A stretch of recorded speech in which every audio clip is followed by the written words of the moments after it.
This clip is part of the CycloZeal library and is shared for educational purposes only. It should not be considered medical or individual coaching advice. Please train responsibly. Consult a healthcare professional if unsure. Participation is voluntary and at your own risk. Hey, welcome to The Explainer. So, if you're at all serious about your training, you've definitely come across the term maximum heart rate. But what does that number actually mean?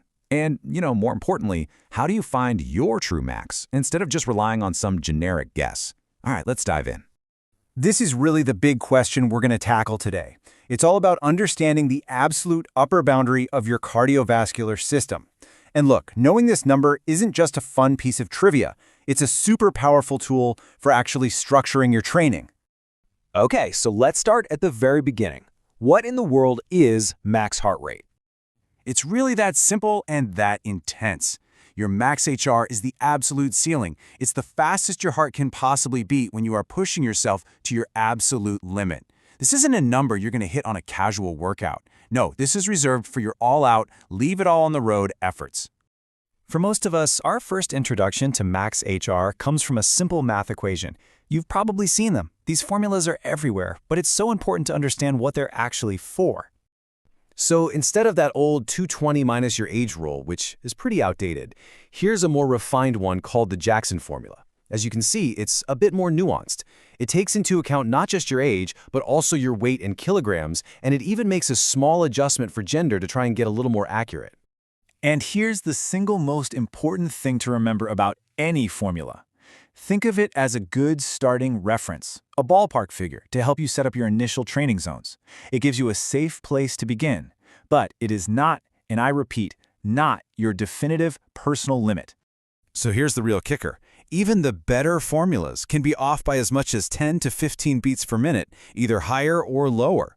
I mean, that's a huge range when you're trying to fine-tune your training.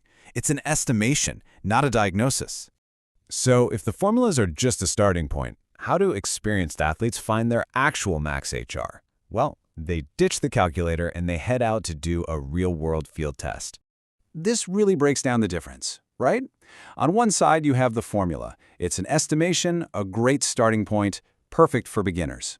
But on the other side, you've got the field test. This is based on real effort, it's all about accuracy, and it's ideal for trained riders who really know their bodies.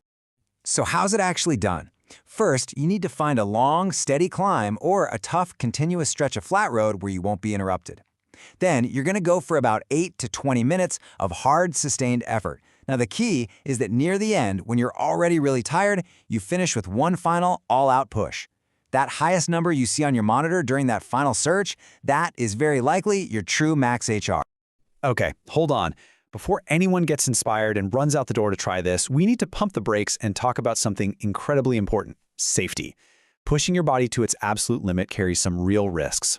And I'm not just being overly cautious here. This is a critical advisory for your health, so please listen up.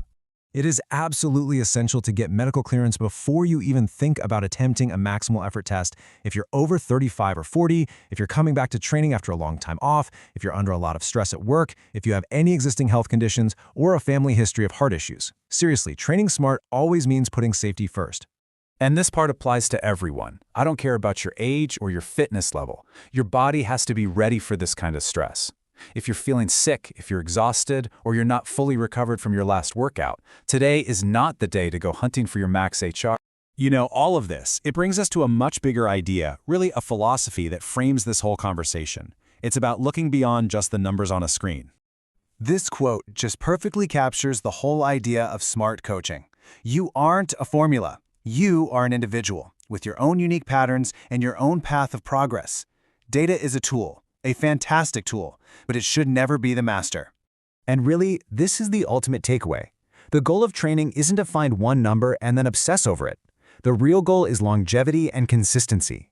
Showing up day after day in a healthy, sustainable way, that's what brings results, not taking unnecessary risks for one little data point. So I'll just leave you with this question to think about. Is your training guided by data, or is it guided by wisdom? Data is fantastic. It's a powerful guide. But wisdom is knowing how to apply that data to you, knowing when to push, and maybe more importantly, knowing when to hold back. Thanks for joining me for this explainer.